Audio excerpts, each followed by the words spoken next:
Kabanata 951. Sabi ni Drake, pwede makulong ang tatay ko dahil sa insidente, pero sa kabutihang palad, tinulungan mo ang tatay ko na bumawi sa kanyang pagkakamali. Pagamat hindi na siya maaaring maging punong guro, at least hindi niya kailangang makulong.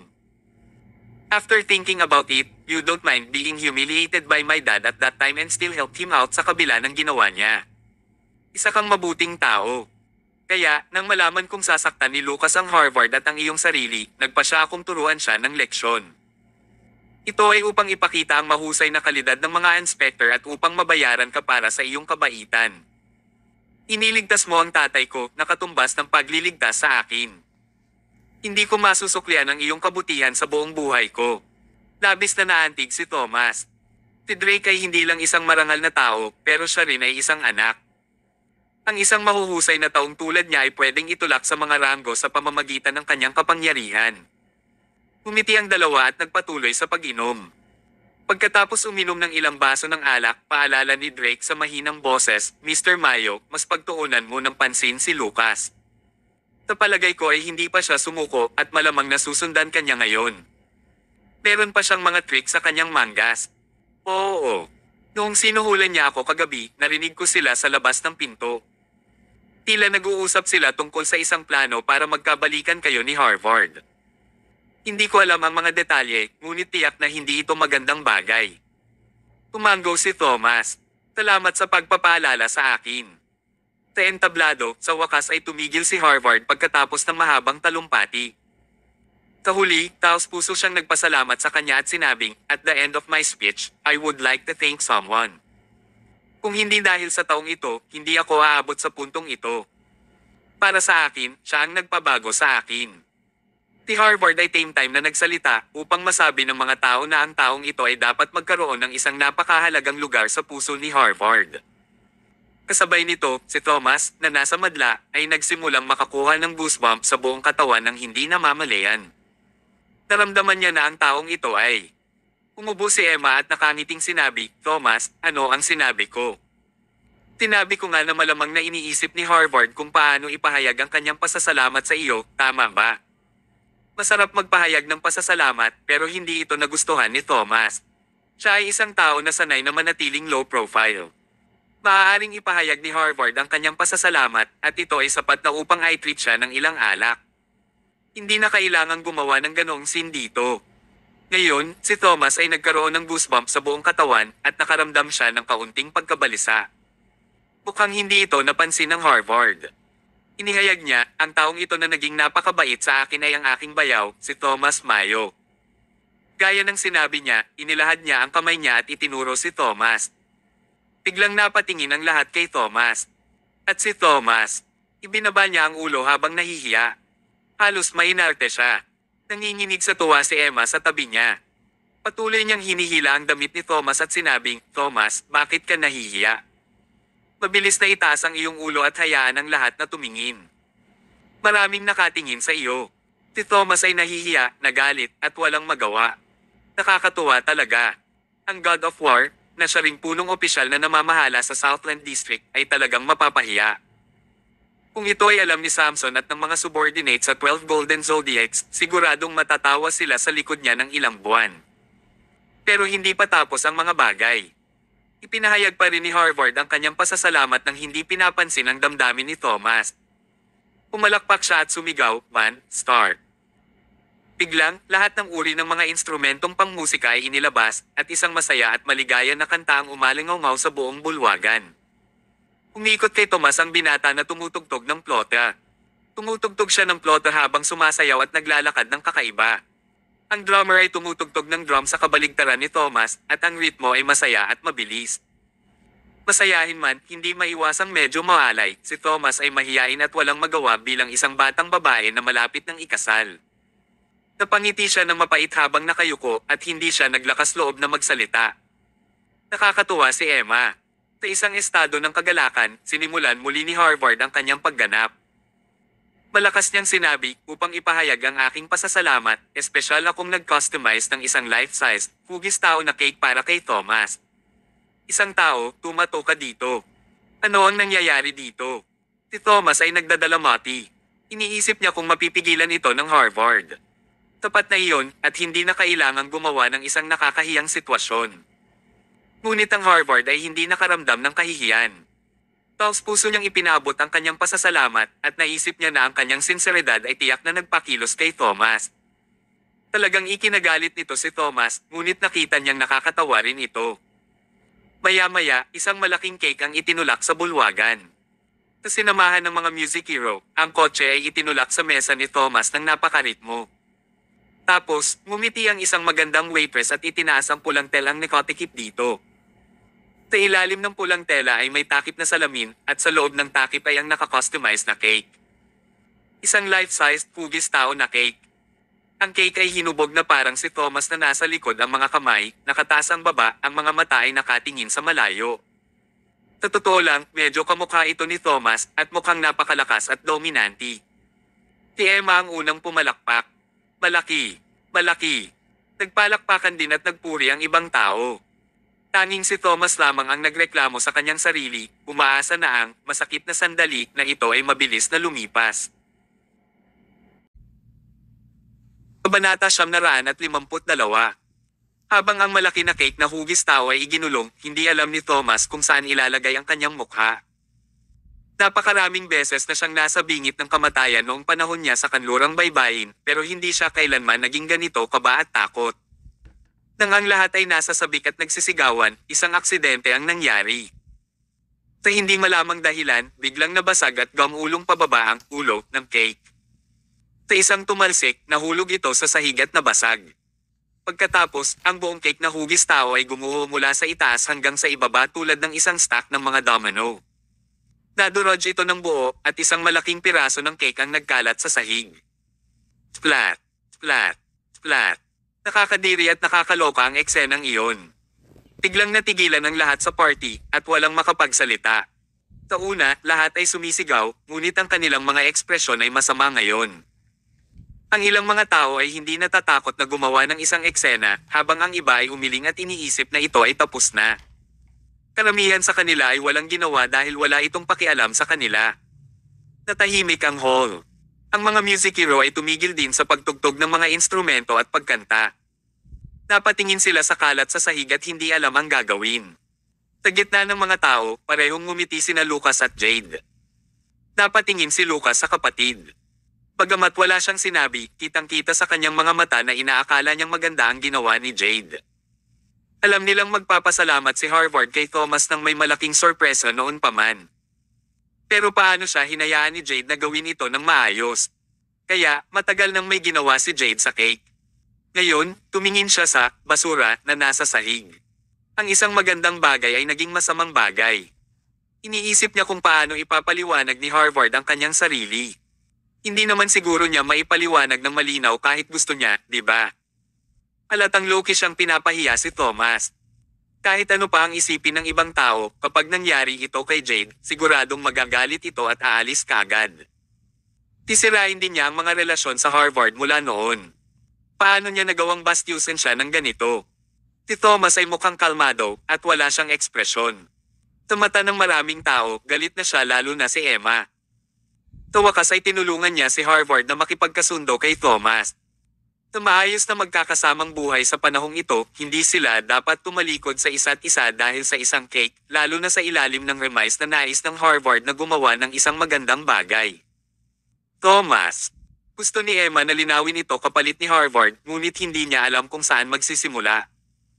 Mula sa malayo, bumaba si Harvard mula sa entablado na labis na napahiya sa sarili. Tiningnan niya ang mga pira-piraso ng cake sa buong sahig at hindi makapagsalita matapos subukan ng ilang beses. Galit na galit siya at nanlumo. Gusto sana niyang pasalamatan si Thomas sa pagtulong sa kanya sa lahat ng oras, ngunit bakit naging ganito? Napakawalang kwenta niya na wala siyang magawang mabuti at nagagawa niyang makagulo kahit sa maliit na gawain. Isa lang siyang walang kwenta. Ang hindi gaanong halaga ng kumpiyansa ni Harvard na katatapos lang ay nadurog. Thomas, ako. Gustong kagatin ni Harvard ang bala at magsalita, ngunit iniabot ni Thomas ang kanyang kamay upang senyales na tumahimik siya. Hindi na niya kailangan pang sabihin. Ano pa ang masasabi? Tumayo si Thomas at inayos ang kanyang mga damit habang pinananatili ang isang kalmadong ekspresyon, ngunit lahat ng tao sa party ay nagpipigil ng hininga. Alam nila na sa ilalim ng kalmadong ekspresyon ni Thomas ay isang malakas na bagyo ng galit. Ano ang gagawin niya? Aalis ba siya o lalaban sa Harvard? Tiningnan ni Emma si Thomas na kinakabahan at natatakot. Talagang ayaw niyang makita ang mga miyembro ng kanyang pamilya na ilagay ang isa't isa sa mahirap na posisyon. Parehong miyembro ng pamilya niya sina Harvard at Thomas. Ang isa ay ang kanyang kapatid na lalaki at ang isa ay ang kanyang asawa. Diyos ko, bakit ang lupit mo? Nang maisip ng lahat na may magaganap na away, ang mabagsik na mukha ni Thomas ay biglang natsinaw at siya ay tumawa. Tumawa si Thomas. Natawa. Paano siya natatawa sa ganitong oras? Anong ginagawa niya? Tumingin si Thomas sa Harvard at nakangiting sinabi, Harvard, ang galing mo talaga. Pinasalamatan mo ako sa espesyal na paraan. Kahit ako nagulat din. Salamat sa isang espesyal na paraan. Hindi naiintindihan ng Harvard. Nagpatuloy si Thomas at sinabing, may isang pamahiin kung saan basagin mo ang isang plato para sa swerte. Tinadya mong pira-piraso ang cake dahil gusto mong swertehin ako, di ba? Harvard, maalalahanin ka talaga. Salamat sa pagbuo ng isang napakagandang ideya para sa akin. Stop. Hindi naman siguro madaling gawing break on the spot ang cake, di ba? Siguradong pinag-isipan mo ito ng husto. Sa ilang salita, ang pagkakamali ng Harvard ay tinakpan. Hindi lamang hindi sinisi ni Thomas ang Harvard, ngunit pinuri rin niya siya. Kahit sino ay maaaring makita na siya ay sadyang ginagawa ito na nagiging isang masamang bagay sa isang magandang bagay. Biglang napuno ng luha ang mga mata ni Harvard. Kahit noon pa, pinagtatanggol pa rin siya ni Thomas. Malinaw na pagkakamali ito ng Harvard at malinaw na naging walang galang siya kay Thomas. Gayunpaman, hindi inisip ni Thomas ang kanyang sarili at ipinagtatanggol niya ang dignidad ni Harvard. Napaka-selfless niya. Mula sa sandaling iyon, si Harvard ay lihim na nangako sa kanyang isip na ang kanyang buhay ay magiging kay Thomas mula ngayon. Para kay Thomas, hindi siya magdadalawang isip na gumawa ng anuman. Gayunpaman, ang isang tao ay hindi makatiis sa ganitong uri ng eksena. Umisi si Jade at sinabing, malinaw na hindi siya nakagawa ng magandang trabaho. Pinabaluktot mo lang ang mga katotohanan sa pagsasabing ito ay upang magdala ng swerte. Kung ito ay magdadala ng swerte, bakit mababasag ang cake sa buong sahig? Hindi ba't ito ay isang hindi magandang pagtigawin na cake? Kabanata 953. Tinitigan ng masama ni Emma si Jade. Ang sitwasyon na sa wakas ay naipaliwanag na ay pilit na ibinalik sa mata ng masim ng babae sa ilang salita. Galit na galit siya kapag naiisip niya iyon. Gayunpaman, ngumiti si Thomas at sinabing, paano kung nasira lang ito? Hindi masisira ang cake dahil lang dyan. Sa sinabi nito, talagang yumuko si Thomas. Pagkatapos, inilahad niya ang kanyang kamay at kinuha ang isang piraso ng cake. Nilagyan pa niya ito ng maliit na cherry. Pagkatapos nito, direktang inilagay niya ang piraso ng cake sa kanyang bibig sa harap ng lahat ng naroroon. Maingat niya itong tinikman at napalunok. Well, ang sarap. Harvard, maganda ang cake shop na pinili mo. Pupunta rin ako sa kanila para sa mga custom na cake sa hinaharap. Hindi na napigilan ni Harvard ang sarili at halos mapaiyak. Para sa kanya, pinulot pa ni Thomas ang sirang cake sa sahig para kainin at pinuri pa niya ito. Umabot sa puso niya ang kanyang pagsasakripisyo sa sarili. Salamat. Nakayuko si Harvard nang walang sabi-sabi at kinuha ang isang piraso ng cake para makakain kasama si Thomas. Kumain siya habang nagpupunas ng luha. Masarap. Ang sarap talaga. Hindi na makaupo si Emma. Kinuha niya ang isang piraso ng cake at inilagay sa bibig niya. Nakita ito ni Drake. Umiti siya at sinabing, Hoy, dahan-dahan naman kayo. Iligtas mo ako ng malaki. Habang nagsasalita siya, pumunta siya upang pumili ng isang malaking piraso ng cake na makakain. Ang lahat ng biglaang, ang nakakalat na cake ay hindi naging dahilan kung bakit nagkabalikan sina Thomas at Harvard, ngunit ito ang naging dahilan upang patibayin ang kanilang pagkakaibigan. Ang lahat ng ito ay dahil sa kabutihang loob ni Thomas. Nang makita ng ibang tao ang ganoong eksena, naunawaan din nila ang nangyayari. Upang pasayahin ang Harvard at magtatag ng isang mapagkaibigang relasyon sa Stellar Jewelers, maraming mga mas matataas na tao ang yumuko. Yumuko sila at pinulot ang nagkalat na cake para kainin. Ang akala nila ay isang trahedya, ngunit naging komedya ang lahat para tawanan at pagsasama-samahin. Galit na galit si Jade. Galit na sabi niya, anong nangyayari? Isang grupo ng mga tao ang nangaagaw ng pagkain sa sahig na parang mga ligaw na aso. Nakakadiri. Hindi natuwa ang mga taong kasama niya sa mesa. Hoy, anong pinagsasabi mo? Sa simula pa lang ay tinatakbuhan mo na ang iyong bibig. Nandito lang ang shrew na tulad mo para maghanap ng gulo, tama ba? Hindi ko siya gusto sa simula pa lang. Darn it, sinisira niya tuloy ang ambience. May tinuro pa si Jade. Bibigyan kita ng 3 segundo. Lumabas ka dali. Kapag hindi ka lumabas, ipapaalas kita sa security guard. Hindi pa nakaranas ng ganoong sitwasyon si Jade, kaya nanginginig siya sa galit. How dare you? Handa siyang makipagtalo sa mga taong ito, ngunit tumayo si Lucas at hinaila siya patungo sa labas. Lucas, anong ginagawa mo? Hindi tayo makaalis. Hindi tayo maaaring ayrutan ng ganito. Hindi tayo matatalo sa Harvard. Hindi sila matatalo, ngunit natalo sila. Ang mga katotohanan ay katotohanan at hindi maaaring baguhin. Walang tigil na kinaladkad ni Lucas si Jade palabas. Parang multo ang mukha niya. Kung ang paghihimagsik ni Drake ay nangyari dahil hindi niya ito pinag-isipan, kung gayon ang kabiguan ng cake ay direktang resulta ng pagkabukas palad ni Thomas. Siya ay natalo sa pamamagitan ng lubos na pagkabukas palad. Mas gusto niyang patunayan na siya ay mas mahusay kaysa kay Thomas, mas makakakuha siya ng kabaligtaran na resulta. Unti-unting nakaramdam ng takot si Lucas. For the first time in so many years, naramdaman niyang baka mawala siya sa iba. Ang ganitong uri ng takot ay isang bagay na hindi pa niya naranasan noon. Laging mayroong isang tao na mas mahusay kaysa sa kanya. Marahil si Thomas ang nakatakdang pigilan siya. Sa dami ng tao, natapos na kumain si Thomas ng isang piraso ng cake at humigop ng alak mula sa kanyang wine glass. Kasabay nito, mahinahon niyang tiningnan si Lucas na papaalis sa bulwagan at ang kanyang mga mata ay kumikinang sa isang misteryosong liwanag. Pagkatapos ng insidente ngayon, nagpa siya din si Thomas. Parang umabot na sa puntong kailangan na niyang tanggalin si Lucas. Hindi na niya ito hinayaan. Sa sandaling iyon, nilapitan ni Emma si Thomas at mahinang sinabi, Thomas, salamat. Tumingin si Thomas kay Emma at nakangiting sinabi, ito lang. Hindi ba masyadong perfunctory? Nagpout si Emma.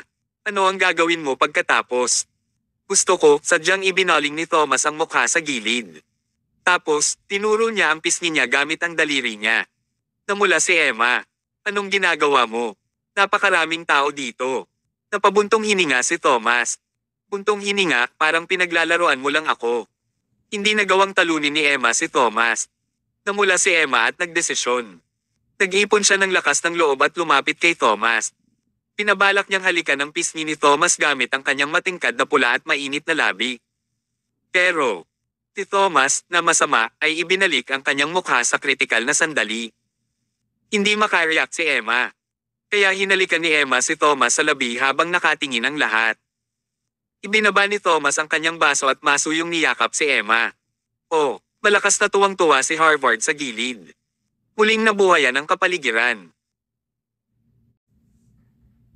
Kabanata 954. Sa sobrang saya niya, umakyat si Thomas sa entablado at nagsalita sa mikropono, mga Ginoo, ngayong nagtitipon na ang lahat dito, gusto kong mag-anunsyo. Sa loob ng 3 araw.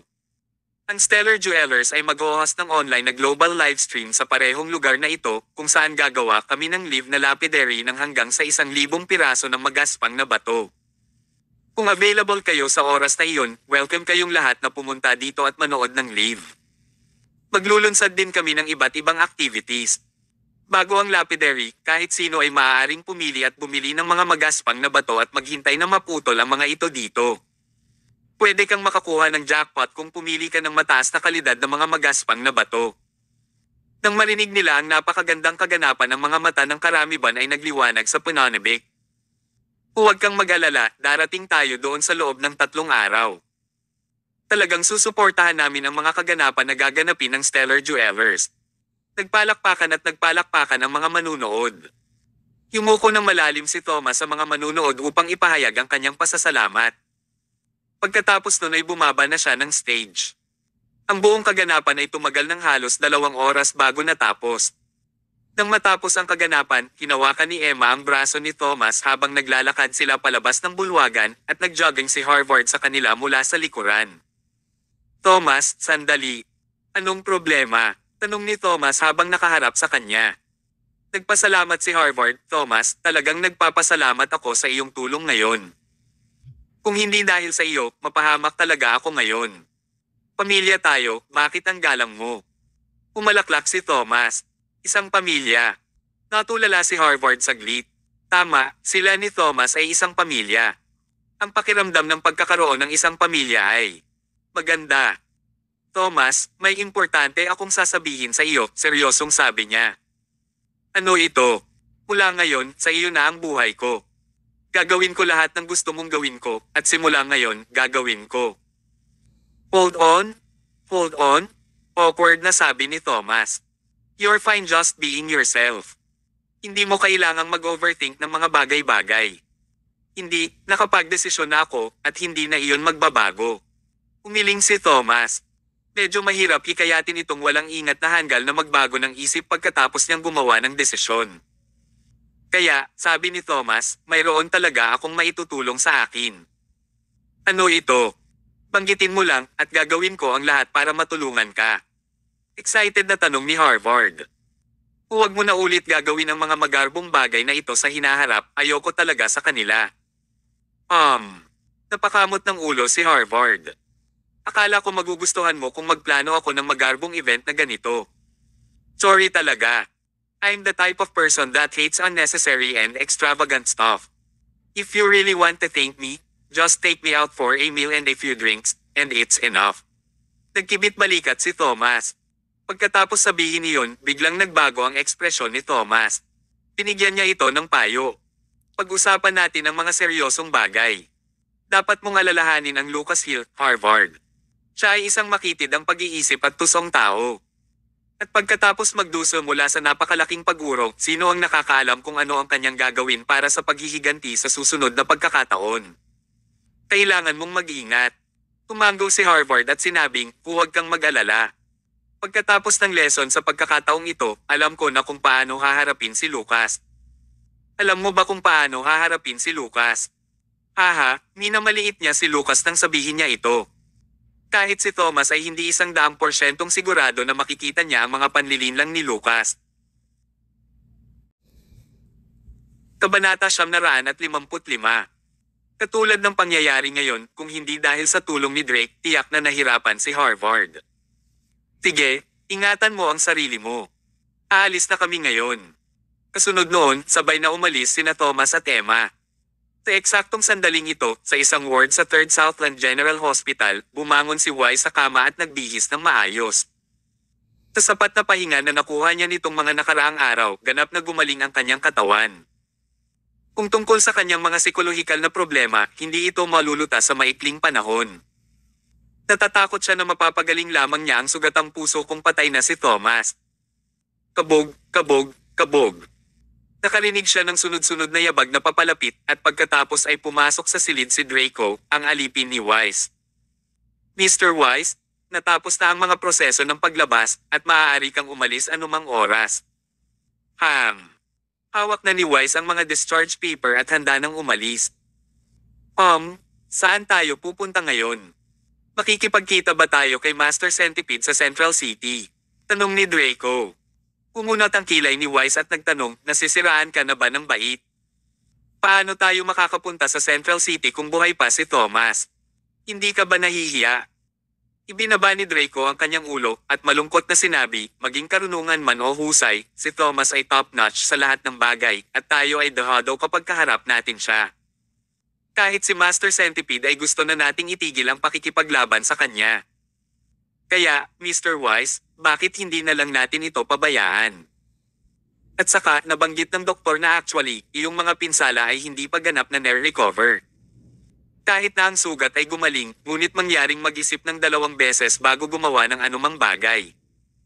Kung patuloy mong lalabanan si Thomas, baka ikaw ang bumubule sa bibig dahil sa galit. Kung ang iyong mga naunang pinsala ay umulit at nadagdag sa mga bago, maaari kang mawala ng buhay. So, Ang suggestion ko, mag-retreat tayo. Ang lumalaban at tumakas, nabubuhay upang lumaban sa ibang araw. Retreat na lang tayo. Pagkatapos ay maaari tayong pumunta sa Central City at makipagtulungan sa Master Centipede at palawakin ang ating negosyo. Pagkatapos nito, babalik tayo na parang mga hari at sakupin muli ang Southland District. Hindi ba magiging mas madali ng pakitunguhan si Thomas? Biglang bumagsak ang atmosphere sa kwarto. Inagaw ni Wise ang fruit knife sa mesa at sa isang segundo, idiniin ang talam sa lalamunan ni Draco at itinulak siya sa dingding. Ginoong Wise, anong ginagawa mo? Please huminahon ka. Laking gulat ni Draco na halos mabasa niya ang kanyang pantalon. Si Wise ay isang mabagsik na tao at ang kanyang mga suntok ay napakalakas na sino ang nakakaalam kung maaari niya itong mapatay ng hindi sinasadya. Malamig na tiningnan ni Wise si Draco at mariing sinabi, kung maglalakas loob kang sabihin muli ang mga salitang ito, tiyak na papatayin kita. Tandaan, hindi na sa susunod. Napalunok si Draco. Ang kanyang likod ay basang-basa ng malamig na pawis. Oo, alam ko. Naiintindihan ko na ngayon at hindi ko nababanggitin pa. Tinitigan siya ni Wise ng ilang segundo bago pinanatiling tuloy-tuloy ang kutsilyo. Naramdaman ni Draco ang mababaw na hiwa ng hawakan niya ang kanyang leeg. Mamamatay na sana siya kung ang kutsilyo ay lumalim ng ilang sentimetro. Gaya nga ng kasabihan, ang pagsama sa isang hari ay parang pagsama sa isang tigre. Sa opinyon ni Draco, ang pananatili sa tabi ni Wise ay parang pananatili sa tabi ng isang tigre dahil maaari na siyang mamatay anumang segundo kung hindi talaga siya maging maingat. Kung gayon, Mr. Wise, paano natin haharapin si Thomas? May plano ka ba para sa susunod na hakbang? Takot niyang tanong. Bumagsak ang kanilang negosyo at nawala ang kanilang pera. Ano ang mga paraan o mapagkukunan na mayroon sila sa kanilang mga kamay upang labanan si Thomas? Kinusat ni Wise ang kanyang mga mata at tahimik na sinabi, sa 3 araw, makikipagtulungan si Thomas sa bawat kumpanya ng alahas dito at magdaraos ng malaking gem-cutting livestream event. Kapag dumating ang oras na iyon, gusto kong mamatay siya sa isang malagim na kamatayan. Mahuhulog siya sa mismong lugar kung saan ako nahulog noon. Patikim ko siya ng sarili niyang gamot. Maghintay ka lang, Thomas Mayo. Kabanata 956. Umalis ang dalawa sa ospital sakay ng kulay abong sedan. Saan tayo pupunta ngayon, Mr. Wise? Tanong ni Draco. Ang bodega, tahimik na sagot ni Wise. Bodega. Sa kabila ng pagkakasangla ng kumpanya sa bangko, nandoon pa rin ang kargamento na ginastos nila ng napakaraming pera. Noong nag-host sila ng nakaraang lapidary livestream, maraming kargamento ang naiwang hindi nagamit at nakaimbak sa bodega. Walang alinlangan, lahat sila ay itinuturing na basura. Walang sino man ang titingin sa basurang ito at ang mga bangko ay hindi interesado. Hindi naman kalokohan ang iba't ibang mamimili at tumanggi rin silang tanggapin ito kaya pansamantalang nakasalansan ang lahat sa bodega. Hindi ba't lahat ng kargamento ay itinuturing na basura, Mr. Wise? Nakalimutan kami na scam ng unit ng cargo na iyon. Bakit ka bumabalik para maghanap ng malas? Naguguluhan na tanong ni Draco. Thomas, ang bastos na iyon, niloko ako ng pangit na basurang iyon. Bakit hindi ko ito magagamit para linlangin siya kung magagamit niya ito para linlangin ako? Isang buntong hininga ang pinakawalan ni Wise. Lokohin siya. Paano siya day-aim? Sa kakayahan ni Thomas, hinding-hindi na niya bibili ang cargo ng unit na ito. Kaya, paano nila siya niloloko? Hindi matukoy ni Draco ang isang layunin sa likod ng naturang hakbang. Huwag ka ng maraming tanong. Punta ka sa bodega, diretsong sabi ni Wise. Opo, Ginoo. Tinapakan ni Draco ang gas at tumakbo sila patungo sa bodega. Sa kabila, nakaupo sina Thomas at Emma sa sofa sa pagod. Sa panahon na iyon sa mansyon, tinatalakay ang pandaigdigang livestream lapidary event na i-host nila sa loob ng 3 araw. Ito ang isa sa pinakamahalagang pakikipagsapalaran ng Stellar Jeweler upang palagwin ang kanilang impluensya at mapunta sa tuktok ng Southland District. At hindi maaaring magkaroon ng anumang mga sakuna. Nagtrabaho na ngayon ang mag-asawa sa Stellar Jewelers, ang isa bilang General Manager at ang isa bilang Purchasing Manager. Pareho silang humawak ng malalaking posisyon sa kumpanya at kasama nila ang kontrol sa buong kaganapan, sila ay nabibigatan sa malalaking responsibilidad at hindi nila kayang magpakalma. Naglagay si Felicia ng pineapple plate sa coffee table at gumaan ang pakiramdam niya habang pinagmamasdan ang eksena ng magkasintahang nagtutulungan. Ganito dapat ang mag-asawang tulad nila. Pagkalapag ng plato, dahan-dahang umatras si Felicia sa gilid. Nang hindi gumagawa ng ingay dahil natatakot siyang maistorbo sila. Kinakalkula ni Emma ang lahat sa kanyang isip. Lahat ng mangyayari at maaaring mangyari sa oras ng kaganapan at inayos ang mga kagamitan sa makina, pagharang ng manggagawa, at anggulo ng pagtingin ng naaayon. Ang kanyang kalamangan sa pagiging isang babae ay ipinakita sa aspetong ito dahil ang bawat maliit na detalye ay maingat na isinasaalang-alang. Kung bahala si Thomas, mas magiging pabaya siya at alam kung madudulas siya anumang oras sa kaganapan.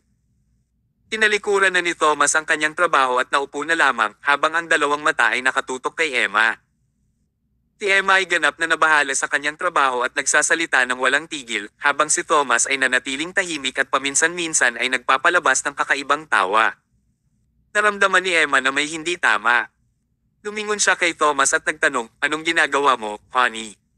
"Pinag-uusapan ko ang tungkol sa trabaho sa iyo ngunit hindi mo lamang ginagawa ang iyong trabaho, ngunit ginagambala mo rin ako. Ano ang sinusubukan mong gawin?" "Sa tingin ko sapat na ang isang tao para tapusin ang trabaho," nagkibit balikat si Thomas. "Kung gayon, ano ang tungkol sa iyo?" "Ako. Pananagutan ko ang pagtitig sa iyo at paghanga sa iyong kagandahan, at sapat na iyon para sa akin. Ang mundo ay palaging maganda, at ang lahat ng kulang ay ang mga mata upang matuklasan ito. At ako ang pares ng mga mata na nakatuklas sa iyong kagandahan." Umikot ang mata ni Emma, inis. Itong si Thomas. Hindi siya sigurado kung kailan siya nagsimulang maging ganito ka-cheesy. Hindi naman siya ganito dati. Maaaring baguhin ng pag-ibig ang ugali ng isang tao. Kapag ang dalawang tao ay na-marinate sa isang garapon na puno ng matamis na pulot sa loob ng ilang panahon, kahit na ang Diyos ng digmaan na may pusong bakal ay tuluyang matutunaw. Walang kamalay-malay, si Thomas ay naimpluwensyahan ni Emma. Habang ang dalawa ay all lovely-dovey, biglang nag-ring ang phone ni Thomas.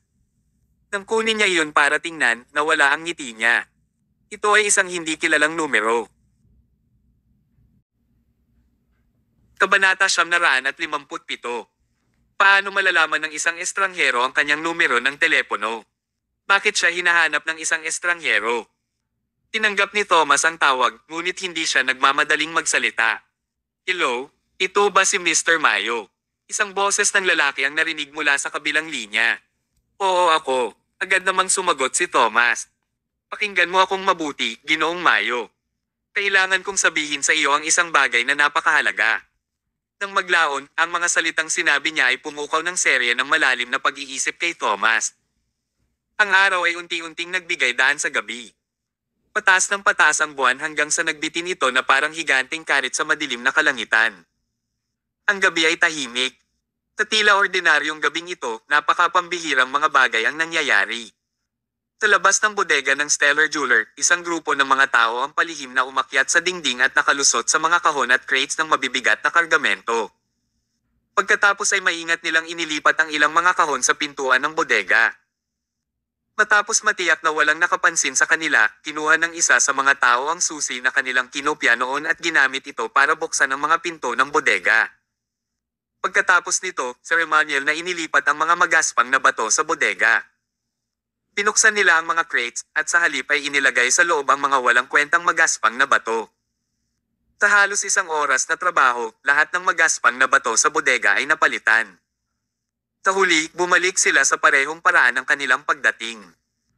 Tumagal ng humigit kumulang 2 oras upang makumplito ang operasyon, at lahat ng magaspang na bato sa bodega ng Stellar Jeweler ay pinalitan. Sa sandaling iyon, huminto ang isang kulay abong sedan at pumarode sa isang kalapit na kalsada sa tabi ng compound ng bodega. Ang lalaking nakaupo sa kotse ay walang iba kundi si Wise. Bumukas ang pinto ng sasakyan. Pinunasan ni Draco ang pawis sa kanyang noo at humihingal na sinabi, "Mr. Wise, lahat ay naayos ayon sa iyong mga tagubilin." Ang lahat ng magaspang na bato sa bodega ng Stellar Jeweler ay pinalitan ng walang halagang magaspang na bato. Sa palitan ng magaspang na bato, yayaman tayo. Ang pera ay isang side gain lang para kay Wise, at hindi ito ang tunay na gusto niya. Ang gusto niya talaga ay makitang nawasak si Thomas at ang kanyang pamilya. Ang lahat ng magaspang na bato na kasalukuyang nasa bodega ng Stellar Jeweler ay ang mga walang kwentang bato na binili noon ni Wise. Oo, maghintay hanggang sa araw ng livestream, ang araw kung kailan ipahiya ni Thomas ang kanyang sarili sa harap ng buong mundo. Mawawasak ang Stellar Jewelers dahil dito. Noong una, niloko ni Thomas si Wise gamit ang mga basurang magaspang na bato. Sa ngayon, tatalunan siya ni Wise sa sarili niyang laro at linlangan si Thomas gamit ang mga walang kwentang magaspang na batong ito. Sa bawat ritual na ginagawa ng isang pari, ang Diablo ay magbubunga ng 10 sakuna, walang dapat maging masaya. Itago mong mabuti ang magaspang na bato at hindi ka dapat mahuli. At hindi ka dapat tumayo sa mga susunod na araw, sabi ni Wise. Oo, naiintindihan ko, sagot ni Draco, tumango. Itatago kong mabuti ang mga bato. Kahit patay na si Thomas, hindi niya ito mahahanap. Okay, atras na tayo. Opo, Ginoo. Tinenyasan ni Draco ang mga kampa na itago ang mga magaspang na bato na pinagpalit nila. Si Wise naman ay pinaandar ang sasakyan at dahan-dahang umalis. Naramdaman niya ang malamig na hangin na humahaplos sa kanyang mukha habang binababa ang bintana ng sasakyan. Lalo siyang nakaramdam ng kasiyahan. Bigyan mo pa ako ng 3 araw, Master Centipede. Sa loob ng 3 araw, gusto kong tuluyang masira si Thomas. Pagkatapos nito, pupunta ako sa Central City at humingi ng tawad sa iyo. Si Wise ay nanumpa na ganap na sirain si Thomas, pagkatapos lamang siya ay makakaalis ng payapa. Gusto niyang masaksihan mismo ang paghihirap at kawalan ng pag-asa ni Thomas. Gusto niyang panoorin ang Stellar Jewelers na gumuho sa harap ng kanyang mga mata. Nais niyang naroon upang maranasan ang makasaysayang kagana pa rin ito sa kanyang sariling mga mata. Gusto niya. Kabanata 958. Sa isang kisap mata, 3 araw na ang lumipas. Ang masasarap na pagkain ay inihain sa daan-daang mesa sa isang bulwagan na itinayo noong unang yugto ng proyekto ng Northern Wilderness. Ang bawat prestihiyosong individual sa Southland District ay naruroon. Napuno ang buong bulwagan ng matataas na opisyal, celebrity, at superstar na nagdagdag ng magandang kapaligiran sa okasyon. Isa-isang umupo ang lahat ayon sa kani-kanilang upuan. Mayroong maraming 100 pulgada na malalaking screen na nakasabit sa paligid ng bulwagan. Ang bawat screen ay tumutugma sa isang live na broadcast room. Sa kabuuan, binubuo ito ng daan-daang mga live broadcast room na tumutugma sa 12-12 ng mga kumpanya ng alahas. Ngayon, karamihan sa mga kumpanya ng alahas sa buong Southland District ay nagsanib puwersa para sa live na lapidary na ito. Ito ay isang kapistahan para sa lahat ng kumpanya ng alahas sa buong Southland District. Kasabay nito, ang kapistahan na ito ay nangangahulugang isang mahusay na simula para sa mga proyekto ng mga luxury items sa Northern Wilderness bilang isang hakbang upang maakit ang mas maraming tao na gumastos ng K. Anilang pera dito. Hindi may kaila, ito ay isang uri ng kapistahan na nakinabang sa lahat. Dahil ito ay isang katapusan ng linggo, ang lahat ay walang trabaho at nagkaroon ng oras at lakas upang panoorin ang kapistahan. Tumunog ang kampana noong 10:00 na ng umaga. Nakita si Emma na nakasuot ng mahabang puting damit na may burden ng iba't ibang mamahaling hiyas. Naging spotlight siya ng lahat ng umakyat siya sa entablado habang kasama si Thomas. Sa kanyang kaakit-akit na hitsura, mas lalo siyang gumanda at matikas matapos suotin ang damit na ito. Siya ay isang kamangha-manghang at kahangahangang kagandahan. Ang kanyang kagandahan ay nakakuha ng atensyon ng lahat ng lalaki. Ang lahat ay naiinggit kay Thomas dahil sa makapag-asawa ng napakagandang dilag. Nakatutok din ang tingin ng mga babae kay Emma. Naiinggit ang lahat sa kanya dahil biniyayaan siya ng kaakit-akit na kagwapuhan. Sa isang iglap, isang sunod-sunod na palakpakan ang pumutok sa eksena. Nagtagal ang palakpakan at walang nagpakita ng anumang balak na huminto. Sa pakiramdam na nagbitiw, kinailangan ni Emma na magbigay ng senadoryas ng kamay para sa lahat na tumahimik sandali. Nang tuluyang tumigil ang palakpakan, ngumiti siya at sinabing, "Ladies and gentlemen, thank you for taking time out of your busy schedule to participate in this live lapidary event." Ang kaganapang ito ay pinangunahan ng Stellar Jewelers at sama-samang nilikha ng 12-12 ng mga kumpanya ng alahas. Ang mga pangalan ng mga kumpanya ng alahas na ito ay ipapakita sa backdrop ng dingding sa likod ko. Ang lens ng camera ay nagsimulang gumalaw ng paalang ng dahan-dahan at ipinakita ang pangalan ng bawat kumpanya ng alahas sa backdrop sa dingding. Nang matapos ang display, nagpatuloy si Emma sa pagsasabing, okay, wala na akong sasabihin pa. Naniniwala ako na ang lahat ay naririto ngayon hindi para makinig sa aking pagdaldal, ngunit upang panoorin ang napakagandang lapidary demonstration. Kaya, ipinapahayag ko ang opisyal na pagsisimula ng livestream. Muling pumalakpak sa venue, at bumaba si Emma sa stage sa gitna ng malakas na palakpakan ng audience. Nang tumangala na ang lahat, isang mahigpit na boses ng security guard ang kumaluskos mula sa pasukan. Hindi ito lugar kung saan ka makakapunta. Umalis ka. Naitulak na ang security guard bago pa man matapos ang kanyang pagsasalita. Kasunod nito, agresibong pumasok ang isang grupo ng mga tao. Sino ang may lakas ng loob na lumikha ng gulo sa ganoong kalaking livestream? Aware ba sila na pawang mga celebrity ang mga bisitang present dito ngayon? Karamihan sa mga tao ay hindi nangangahas na gumalaw ayon sa gusto nila, lalo pat lumikha ng gulo. Nang lumingon ang lahat upang tingnan kung sino ang dumating, mabilis nilang naunawaan ang dahilan kung bakit maaaring kumilos ang taong ito sa gayong mapangahas na paraan. Ang nating ay walang iba kundi si Wise. Nagsagawa rin si Wise ng ganitong livestream dati. Gayunpaman, nabigo ang kanyang livestream noong huling pagkakataon matapos siyang himatayin dahil sa galit at dinala sa ospital. Anong ginagawa niya dito? Hindi pa ba siya nakaramdam ng kahihiyan sa nangyari noong nakaraan? Aba, sa palagay ko dahil nagseselos siya at napupuot kay Thomas, sinadya niyang pumunta dito para gumawa ng kalituhan. Gumagawa ng kalituhan. Karapat-dapat ba siyang gawin iyon? Sino ang mga taong sumama sa kanya ngayon? Sa pagkawala ng kanyang kumpanya at pera, mayroon pa ba siyang mapagkukunan upang makipaglaban kay Thomas? Walang nag-iisip na magtagumpay si Wise sa paglikha ng kalituhan. Gayunpaman, hindi inisip ni Wise ang mga opinyon ng ibang tao tungkol sa kanya.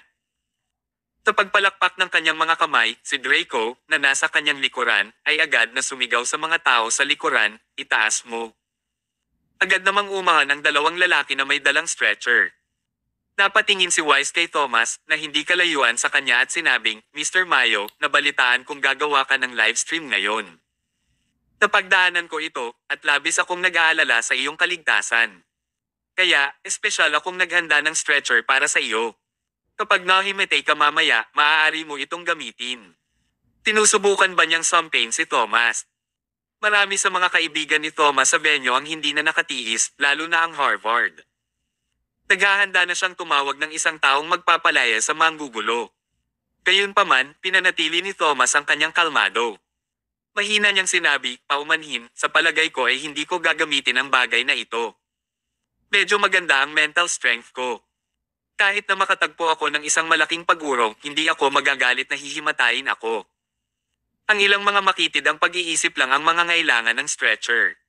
Ang mga salitang ito ay labis na ikinagalit ni Wise. Sa mga tuntunin ng mga kasanayan sa pakikipagdebate, si Wise ay hindi kapantay ni Thomas. Malamig siyang nguguso at sinabing may pang-aalipuste, Thomas, pwede ka nang maging mayabang ngayon. Kapag opisyal nang nagsimula ang lapidary demonstration mamaya, matatawa ka pa ba kapag ang lahat ng pinutol mo ay mga walang kwentang magaspang na bato? Itinawin ni Thomas ang kanyang kamay bilang pagpapalis at sinabing, hinding-hindi ito mangyayari. Nabili mo na ang lahat ng walang kwentang magaspang na bato. Magiging mahirap para sa akin na tapusin ang pagputol ng mga walang kwentang magaspang na bato kahit na gusto ko. Ikaw. Halos sumabog si Wise sa galit. Naisipan niyang tapakan si Thomas saglit pero nagawa ni Thomas na pabulaanan ang bawat pangungusap na binitawan nito laban sa kanya. Kabanata 959. Thomas, titingnan ko kung matatawa ka pa ba pagkatapos nito. Oo kaya mo. Sa sandaling iyon, pumakbang si Harvard at sinabing, para saan? Pinahihintulutan ka bang manatili dito upang manood? Security, bilasan mo at itaboy ang mga bastos na ito. Sandali lang. Tinubukan siyang pigilan ni Thomas. Ang sino mang pumunta sa pinto ay aming bisita. Dahil gusto ni Wise, ang general manager, na makita ang aming live na lapidary, bakit hindi niya ito makita? Alam mo, gumastos sila ng 3 bilyon para makabili ng isang tumpok ng mga walang kwentang bato para sa isang lapidary noong nakaraan. Muntik na siyang mamatay sa hospital bed pagkatapos noon. Ngayon, hindi ba natin maaaring hayaan ang taong ito na pawiin ang kanyang uhaw na makita ito? Tumango si Harvard, well, I let them stay and watch. Gayunpaman, kung manggahas silang gumawa ng anumang mali, itatapon ko silang lahat kaagad. Sa mga tuntunin ng pagtatanggol kay Thomas, walang sino man ang magiging mas aktibo kaysa sa Harvard. Kumaway si Thomas at sinabing, huwag silang tumayo, halika, alukan sila ng upuan. Kaagad, nagdala ng mga upuan ang isang waiter sa Wise at Harvard para maupo sila at manood ng live na lapidary. Tinabi ni Thomas, naupo na ba kayo? Kaya ngayon, opisyal nang nagsisimula ang live lapidary. Nakatuon ang tingin ng lahat sa daan-daang malalaking screen sa paligid nila. Habang pinapanood nila ang lapid arrest na pinuputol ang mga rough stone sa lugar. Ang bawat kumpanya ng alahas ay kinakatawan ng kanilang pinakamahusay na lapidary upang ihatid ang live na lapidary event na ito. Sa wakas, nagsimula ang live na lapidary event na ito. Ang unang lapid arrest ay hindi makapaghintay upang simulan ang pagputol. Nang marinig ang pugiling na tunog ng cutting machine, ang mga tingin ng lahat ay naakit. Wala pang 3 minuto na may kumakatok na tunog, ang unang magaspang na bato ay naputol. Imperial Jade. Ang unang piraso ng magaspang na bato na naputol ay ang Imperial Jade, na isang magandang tanda para magsimula. Tumingin si Thomas kay Wise at nakangiting nagtanong, paano na? Tuwang-tuwa si Wise, ang piraso na iyon ay hindi isa sa mga magaspang na bato ng Stellar Jewelers. Hindi ba ito kabilang sa ibang kumpanya ng alahas? Bakit ang saya-saya mo? Umiti si Thomas, okay, tingnan natin kung ano ang hitsura ng magaspang na bato ng Stellar Jewelers. Ang Screen 37 ay nagbo-broadcast ng live na lapidary para sa mga magaspang na bato ng Stellar Jewelers. Matapos ang isang serye ng mga operasyon, ang unang magaspang na bato ng Stellar Jewelers ay nabuksan. Sa kasamaang palad, ito ay hindi isang napakamahal na magaspang na bato, ngunit isang medyo ordinaryong magaspang na bato na may karaniwang komposisyon ng jade. Ito ay bumagsak lamang at hindi ito kumikita o nawala ng anumang pera. Umiling si Thomas at napabuntong hininga, nako, hindi ito magandang simula. Ang unang piraso ay talagang isang ordinaryong magaspang na bato. Hindi rin masyadong natuwa si Wise tungkol dito. Obviously, ang batch ng mga kalakal ay dapat lahat ay walang kwentang bato. Paano nanggagaling ang isang piraso ng ordinaryong magaspang na bato?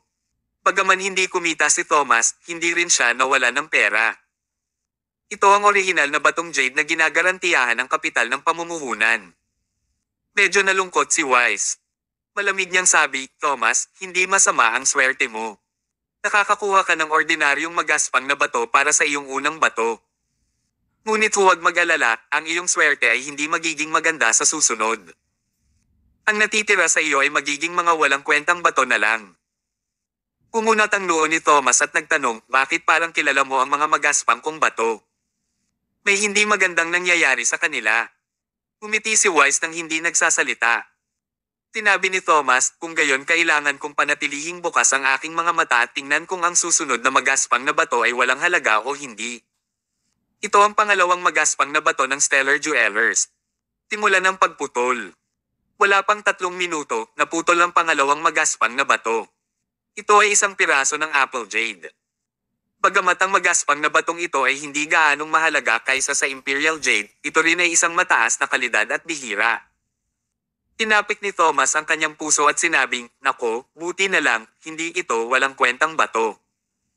Bagamat hindi ito espesyal, mataas na kalidad na magaspang na bato, isa pa rin itong Apple Jade na napakahusay din.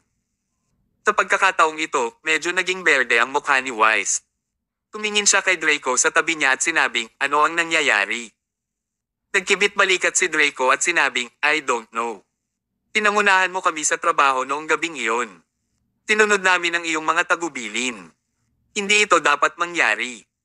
Sa katunayan, noong gabing iyon, pinangunahan ni Wise ang grupo upang magtrabaho at nakita niya mismo na ang mga magaspang na bato sa bodega ni Thomas ay pinalitan. Pero bakit nangyayari pa rin ito? Di kaya may iba pang inventaryo ng magaspang na bato si Thomas? Imposible lang ito. Saan pa siya makakakuha ng ganoong kalaking inventaryo sa maikling panahon? Bukod dito, hindi rin alam ni Thomas ang tungkol sa pagpapalit ng mga magaspang na bato. Paano niya mapapalitan ang magaspang na bato sa napakaikling panahon? Habang pinag-iisipan niya iyon ay mas hindi niya ito nakuha. Marahil ito ay nagkataon lamang. Mayroon ding 1 o 2 mataas na kalidad na rough stone sa mga walang kwentang bato. Tingnan natin kung ano ang susunod na mangyayari. Kinagat ni Wise ang kanyang mga ngipin at nagsalita. Lalong lumakas ang tibok ng puso ni Wise nang masaksihan niya ang sunod-sunod na paghiwa ng magaspang na bato. Hindi niya magawang manatiling kalmado. Ito ay isang esmeralda, ito ay isang esmeralda. Ang ikatlong magaspang na bato ng Stellar Jewelers ay isang pinakamataas na kalidad na esmeralda na nagkakahalaga ng 10,000 dolyar.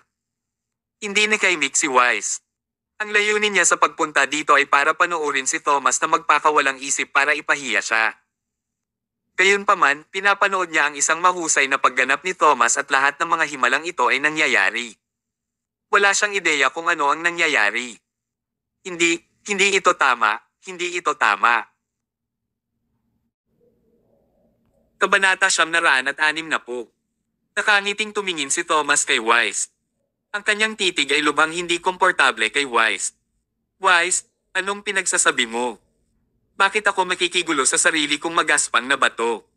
Naramdaman din ni Wise na may nasabi siyang mali.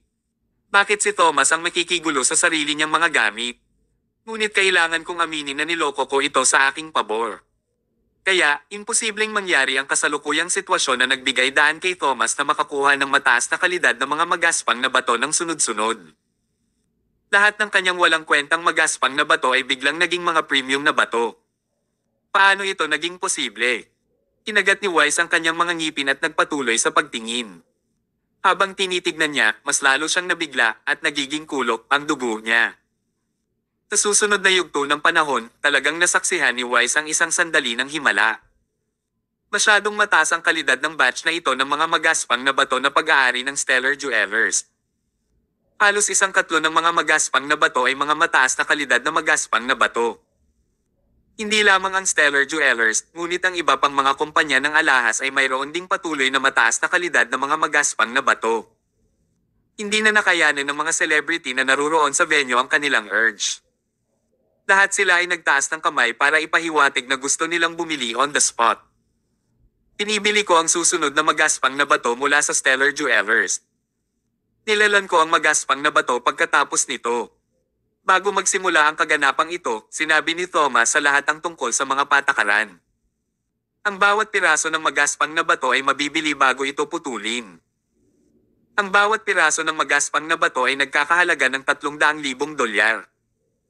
Ang presyong ito ay medyo mahal at ang mga magaspang na bato ay hindi karaniwang inilalagay sa ganoong kataas na presyo. Sa simula, lahat ay may wait and see attitude. Walang gustong gumastos ng napakaraming pera para makabili ng magaspang na bato. Gayunpaman, pagkatapos makita ang mataas na kalidad na magaspang na mga bato ay sunod-sunod na pinutol, ang lahat ay hindi na makatiis.